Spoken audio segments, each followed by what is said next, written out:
شیخ جنید بغدادی رحمۃ اللہ علیہ فرماتے ہیں کہ اس میں ذات اللہ کا ذاکر اپنے آپ سے غائب اور اللہ تعالیٰ کے ساتھ متصل ہو جاتا ہے، متصل مل جاتا ہے، اور بے شک انوار شہود و بشری صفات کو جلا ڈالتے ہیں۔ حضرت ابو العباس مرسی رحمۃ اللہ علیہ فرماتے ہیں کہ اس میں ذات اللہ کا ذکر کرنا بے حد اہم ہے۔ یہ اسم تمام اسما کا سلطان ہے۔ اس ذکر کی وسعت علم اور ثمرہ نور ہے۔ نور ذاتی طور پر مقصود نہیں بلکہ کشف اور معائنے کے لیے ضروری ہے، اس لیے اس میں ذات اللہ کا کثرت ذکر کرنا چاہیے۔ حضرت امام ابو حنیفہ، امام کسائی، امام شافعی، اسماعیل بن اسحاق، ابو حفص اور جمہور علماء صوفیہ کے نزدیک اس میں ذات اللہ کے ذکر سے بڑھ کر کوئی اور ذکر نہیں ہے۔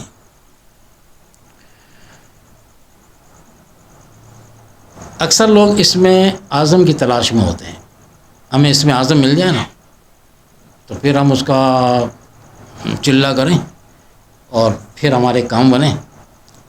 فقیر سے لوگ بات کرتے ہیں نا، اس میں اعظم صحیح، اس میں اعظم، اس میں اعظم۔ میں نے کہا اس میں اعظم تمہارے سامنے موجود ہے، تم غفلت میں ہو۔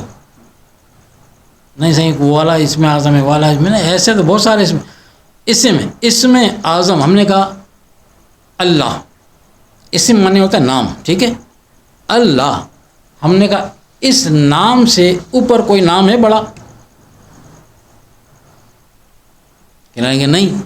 ہم نے کہا جب نہیں تو پھر مان لو نا کہ اس میں اعظم ہے، اور تمہارے ماننے نہ ماننے تو کوئی فرق نہیں پڑتا، سمجھ میں آئے نا، یہی اس میں اعظم ہے، یہی اس میں اعظم ہے، کیونکہ یہ اس ذات کا ذاتی نام ہے۔ ذاتی نام سے مراد کیا ہے؟ اس کے صفاتی نام بھی تو بہت سارے ہیں نا، کہیں 99 بھی آئے، کہیں 100+ بھی آئے، ٹھیک ہے، لیکن ان تمام صفاتی ناموں کے اندر سب سے جہاں سے شروع ہوتا ہے وہ اللہ العزی، وہاں پہ سب سے اوپر اللہ ہے۔ اب سب سے اوپر اللہ، اس کے بعد صفاتی نام شروع ہوتے ہیں۔ آپ قرآن شریف میں وہ آگے پیچھے نام لکھے ہوتے ہیں، دیکھا ہوگا، تو کیا سب سے پہلے اللہ ہے، اس کے بعد سارے صفاتی نام شروع۔ صفاتی نام میں اور ذاتی نام میں زمین آسمان سے زیادہ کا فرق ہے۔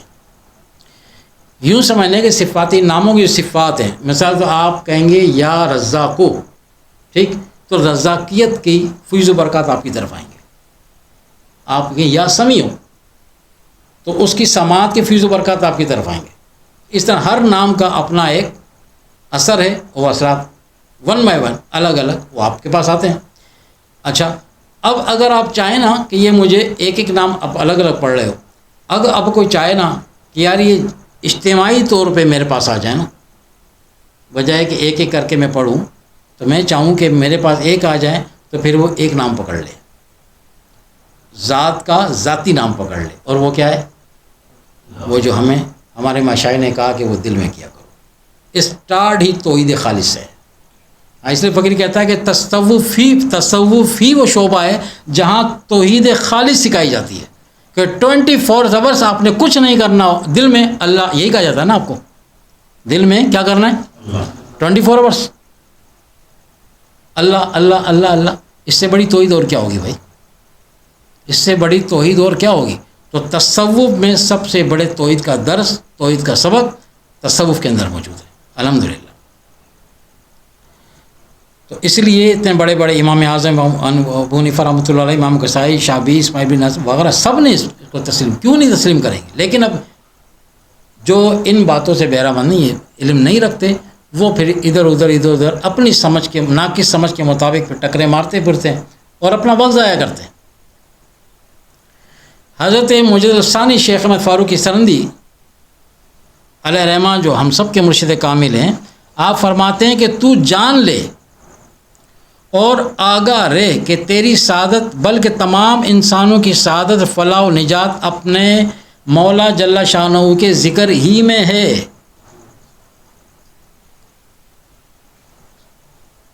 فلاح و نجات اور سعادت، فرمایا کہ جہاں تک ممکن ہو سکے تمام اوقات کو ذکر الہی میں مستغرق اور مصروف رکھنا چاہیے۔ اور ایک لہجے کے لیے بھی غفلت کو جائز نہیں سمجھنا چاہیے۔ اللہ تعالیٰ کی حمد اور اس کا احسان ہے کہ دوام ذکر طریقہ حضرات نقشبندیہ میں ابتدا ہی میں میسر آ جاتا ہے۔ الحمدللہ، یہ کوئی ہلکا شخصیت بات نہیں کر رہی ہے، 1000 سال کے مجدد ہیں جن کو اللہ نے بڑے اہم کام کے لیے دنیا میں بھیجا تھا۔ فرماتے ہیں کہ ابتدا میں درجے کے طریقے پر حاصل ہو جاتا ہے، لہذا طالب کو اس بلند طریقے کو اختیار کرنا زیادہ بہتر و مناسب ہے، بلکہ لازم و واجب ہے۔ پس تجھ پر لازم ہے کہ قبلہ توجہ کو ہر طرف سے موڑ کر اس طریقے کے بلند مرتبہ اکابر کی طرف کرے اور ان کے باطن سے ہمت توجہ طلب کرے، ابتدا میں ذکر کرنے سے چارہ نہیں۔ یعنی ابتدا میں ذکر چارہ نہیں سے کیا مراد ہے کہ اپنے آپ کو لانا پڑے گا۔ نہیں بندی نا، آپ لوگ ذکر کرتے ہو نا، ذہن بڑا ادھر جاتا ہے ادھر جاتا ہے وغیرہ وغیرہ، یہ تو ہوگا۔ ایک چیز کی پریکٹس ہی نہ ہو، ایک چیز کی جب پریکٹس ہی نہ ہو، میں کرتا ہی نہ ہو نا، تو پھر ذہن تو زیادہ اس طرف جائے گا جو ہم کرتے چلے آ رہے ہیں، جب کہ وہ بھی نئے کام کی طرف آئیں گے۔ اور جب آپ کا ذوق شوق بڑھنا شروع ہو جائے گا، آپ وہ کام دل سے جب کرنا چاہو گے تو پھر کیا ہوگا، پھر دن بہ دن اس طرف طبیعت مائل ہوتی چلی جائے گی۔ تو یہ تو پھر اللہ کا ذکر ہے، تو اللہ کا جو دشمن ہے وہ شیطان لعین و نفس، وہ کہاں چھوڑیں گے؟ وہ تو اپنا پورے ایڑی چوٹی کا زور لگائیں گے نہیں، اس راہ پہ نہ چڑھے گی۔ تو جیسے وہ زور لگاتے ہیں تو جو وسوسے آتے ہیں وہ نفس و شیطان کی طرف سے ہوتے ہیں کہ اتنا اس کو بیزار کر دو نا، خیالات ڈال کے کہ یہ ذکر کرنا ہی چھوڑ دے۔ خیال کیا آتا ہے؟ اب مراقبہ کرنے بیٹھتے ہیں نا، اکثر نئے ساتھی آتے ہیں، ان کو پہلے سمجھا رہے ہوتے ہیں کہ جب آپ مراقبہ کرنا شروع کرتے ہیں تو خیالات اتنے آتے ہیں کہ آپ یہ سوچتے ہیں کہ اتنے خیالات آ رہے ہیں، ابھی چھوڑ دو، بعد میں جب تھوڑا ذہن سکون میں آئے گا نا پھر کر لوں گا۔ ابھی تو ذہن ہی نہیں بن رہا، ذکر ہو ہی نہیں رہا، خیالات ہی زیادہ آ رہے ہیں۔ پہلے بھی آپ کو باتیں بتائی ہیں نا، وہ جو خیال آتا ہے نا، آپ نیت کر کے بیٹھے تھے کیا؟ ذکر کرنے کی اللہ تعالیٰ کا، خیالات فاسدہ وسواس آئے، اور آخر میں آپ نے جس کو اپنا خیال سمجھا وہ والا خیال کہ خیالات اتنے آ رہے ہیں تو ذکر تو ہو ہی نہیں رہا، ٹھیک ہے بہتر ہے کہ بیٹھ جاتا ہوں، بھی ذہن ایک جگہ ٹک بھی نہیں رہا، پھر تھوڑا سا ریلیکس ہو کے پھر کر لوں گا، شام کو کر لوں گا، صبح کر لوں گا وغیرہ وغیرہ۔ یہ آپ کا خیال نہیں تھا، یہ آخری تیر بھی آخری جال بھی اسی نے پھینکا تھا، کیونکہ وہ آپ کے خون میں گردش کرتا ہے آقا علیہ السلام کی حدیث کے مطابق کہ شیطان انسان کے بدن میں اس طرح چلتا ہے جس طرح خون چلتا ہے۔ تو وہ دشمنی میں وہ بہت آگے، اس نے کہا نا میں نہیں چھوڑوں گا، میں قسم کھا کے بیٹھا ہے وہ اللہ کی، وہ تھوڑی چھوڑے گا۔ تو وہ اپنا خیال ہمارے خیال میں ڈال کے اس طرح وار کرتا ہے کہ اس کے خیال کو ہم اپنا خیال سمجھ لیتے ہیں۔ سامنے تو نظر نہیں آتا نا کہ سامنے آ کے بول رہا ہو تو آپ پہچان لیں کہ شیطان ہے، یا نفس سامنے نکل کر آ جائے نفس ہے، آپ دونوں کو نہیں جانتے، نظر نہیں آتے دونوں، وہ ان کا وار ہی وہ خیال ہے، وسوسہ ہے۔ آپ کو لوٹنا چاہیے پہلی بات کی طرف کہ میں نیت کر کے کیا بیٹھا تھا کہ میں نے اللہ کا ذکر کرنا ہے، یہ میرا نیکی کا ارادہ تھا، ٹھیک۔ اب اس کے اگینسٹ جو خیال آ رہا ہے نا کہ اڑ جاؤ بعد میں، یہ خدا کا تو ہو ہی نہیں سکتا۔ جب خدا کا نہیں ہو سکتا تو یقیناً وہ مردود ہے جو مجھے اٹھانا چاہتا۔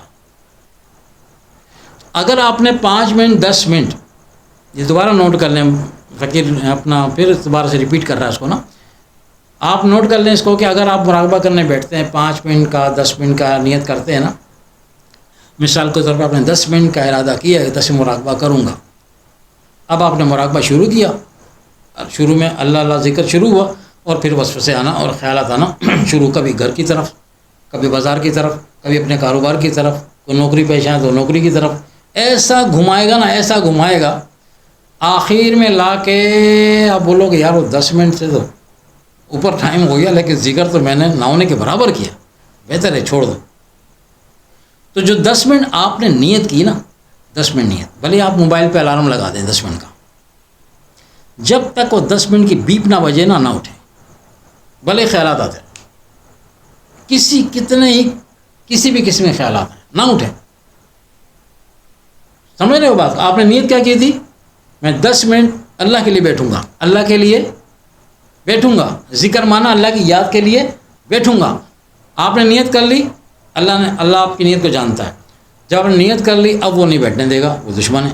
اسے پتہ ہے اگر اس 10 منٹ جو نیت کر کے بیٹھا ہے نا، اگر اس کے 10 منٹ پورے ہو گئے نا تو اس کو تو ٹھیک ٹھاک کچھ مل جانا ہے، اب اٹھاؤں کیسے؟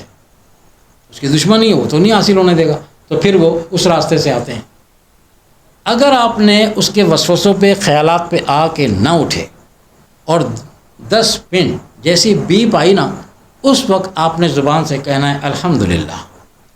جیسے ہم مراقبہ ختم کرتے ہیں الحمدللہ کہتے ہیں، بیپ بج جائے، ٹون آ جائے، اس وقت آپ زبان سے کہیں کہ الحمدللہ۔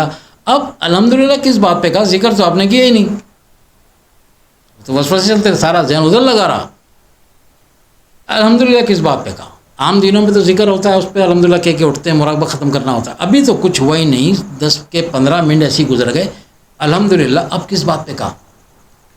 اب الحمدللہ اس بات پہ آئے گی کہ وہ جو میں نے نیت کی تھی اللہ کی یاد میں بیٹھنے کے لیے، الحمدللہ یعنی اللہ کا شکر ہے، تمام تعریف اللہ کے لیے کہ میرا وہ ٹائم پورا ہو گیا جو میں ارادہ کر کے بیٹھا تھا نا، میرا وہ ٹائم پورا ہو گیا، کیونکہ اللہ تو نوازتا ہے نیتوں پر۔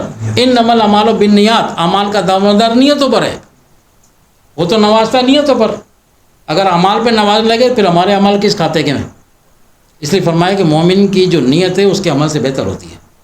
عمل میں کہیں نہ کہیں کچھ نہ کچھ آمیزش ہو جاتی ہے، لیکن نیت تو اندر کی ہے نا، وہ صرف اللہ بہتر جانتا ہے۔ تو وہ نیت جو بندے نے کی اس پہ وار کرتا ہے، اس کو اٹھانا چاہتا ہے تو نہ اٹھ۔ 5 منٹ کی ارادہ کیا، 5 منٹ پورے کر کے اٹھیں۔ 10 منٹ کا ارادہ کیا ہے، اب جب ذکر ہی نہیں کیا تو پھر اجر کیا ملے گا؟ اجر ملے گا انما الاعمال بالنیات والا۔ قادری مطلب کہ اس کے پاس کمی تھوڑی ہے۔ اب آپ جو اتنی دیر بیٹھے رہے نا، 10 منٹ خیالات آتے رہے، تو آپ کو پتہ ہے جب خیال آتا ہے تو آپ کیا پڑھتے ہیں؟ لاحول۔ تو جیسے خیال 2-4 خیال آئے، آپ نے کہا لا حول ولا قوت، آپ پھر ذکر کی طرف متوجہ ہوئے، تھوڑا سا ذکر کیا پھر خیال آ گیا۔ اور یہ فقیر آپ کو بتا رہا ہے کہ صاف ستھرے خیالات نہیں، بڑے گندے خیالات ڈالتا ہے کہ آدمی بولا یار یہ تو میں گناہ گار ہو رہا ہوں، یہ بھی خیال اسی کا ہوگا کہ میں تو ذکر کرنے کے بجائے میں تو گناہ گار ہوں، ایسے گندے خیالات آ رہے ہیں کسی کو بتا بھی نہیں سکتا جا کے، یہ بھی خیالات اسی کا۔ پہلے گندہ خیال ڈالے گا اور پھر اس کی سپورٹ پہ لے کر آئے گا اپنا خیال آپ کے خیال میں ڈال کے کہ میں تو اور گناہ گار ہو رہا ہوں، بہتر ہے کہ اٹھ جاؤ، چھوڑو مصلی اٹھاؤ، کیا فائدہ ہے ذکر کرنے کا؟ ذکر تو ہو ہی نہیں رہا اور گناہ گار ہو رہا ہوں نا۔ آپ تھوڑی معاذ اللہ کوئی بھی سوچ کے بیٹھے تھے گندے خیالات آئیں گے۔ اس بات پہ اللہ کی ذات آپ پر گواہ ہے کہ آپ بیٹھے کس لیے تھے بس۔